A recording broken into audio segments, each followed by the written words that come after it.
We're going to be doing the slab method today, and the slab method of using ceramic clay involves taking your large piece of clay that you have in the package that it comes in, and use a slab cutter. Your teacher will do that. You'll get a piece like this. It's a slab. It's just a big piece of flat clay that's even thickness all the way through. I have one right here.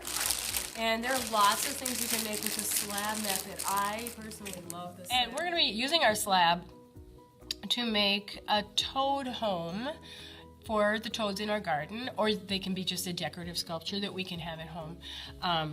But it's gonna have kind of a leaf design, and it will be very elegant even just by itself if you don't want to put it in your garden for your toad. So I'm gonna put my hand on the diagonal, you can see, of the slab, and I'm gonna just trace around it. Not like a hand shape, it's just gonna be a leaf, but that's about how big I want it. So that's why I put my hand down on there. So once I trace around it, then I'm gonna cut all the way through.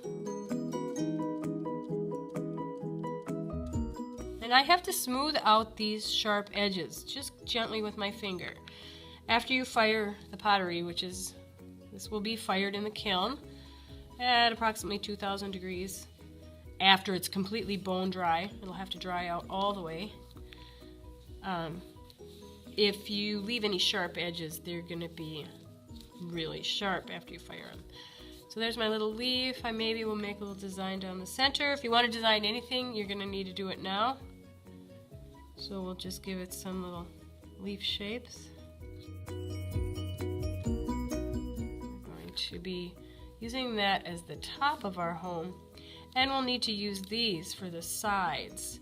So I'm going to move that off to the side, and I'm going to cut this so that it's going to hold my leaf up. Get another little ramp like that. And let's see how I want to do that. I'll maybe put these together like that. This one's a little bit tall, so I'll cut that off. Just so I have two sides. And I don't want them to match. I think I'm going to even take off some more of that. So we need to have a little opening for our toad to go in. It needs to be sheltered from the rain, and it'll like dig itself down inside of there. But we need to have an opening for it to see out of and to kind of come and go. So now I have it probably, I'm going to plan it out a little bit.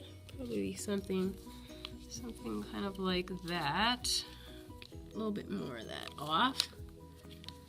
I think that'll be good.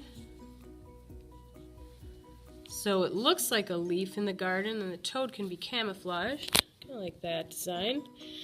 But now before I attach everything, I have to score and slip all of the parts that connect.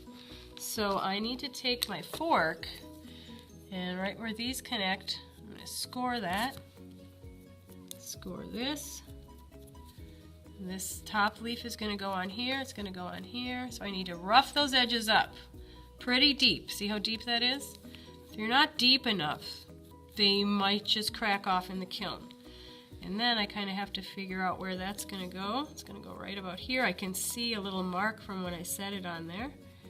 And right about here. Just rough that up. It's okay if you rough up extra. You want to make sure you have it all roughed up where it's going to touch. Then you take your water and make it slippery. Just get it wet. Not totally slimy wet, but pretty wet. And then you're going to press those together and pinch them, spread them so they're going to stay. Really give them a good squeeze. Open that up enough so it's kind of looking like that. Yeah. Put some water. I got water on that one already, but I need water on here. A little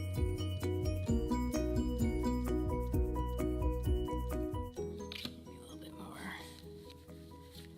I'm going to put those together. Press them down. And then get off any extra stuff that you have.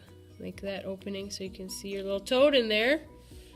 Have a happy little toad and a classy little home for him there.